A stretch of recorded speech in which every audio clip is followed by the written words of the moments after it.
Sweetness naman tayo. O, diba? Ang sarap ng buhay, mga kamarites, no?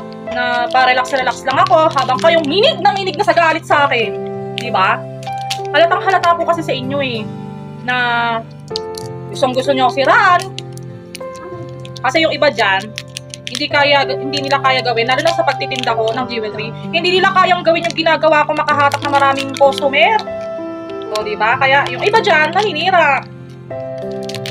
Let me see your face muna. O, ayan. Wala ka pala sa kalingkingan ko. Ayan. Sarap, o. Kain muna ako, mga kamarites, ha? Panoorin nyo lang ako dyan, kamarites, okay?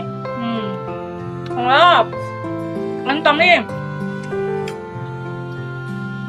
Parang pagmamahal lang tong chocolate.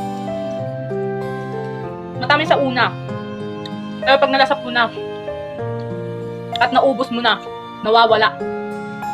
Parang sa friendship o kaya sa ibang tao yan. Sa una ka lang sweet. Pero pagkatagalan wala na. Maninira ka na. Diba? Masarap kaya sa buhay na wala akong masyadong iniisip. Positive mind lang. Habang iba masyadong critical na yung iniisip. Diba?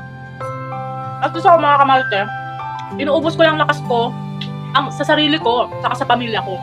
Hindi ko inuubos ang lakas ko sa inyo. Sayang kasi. Diba?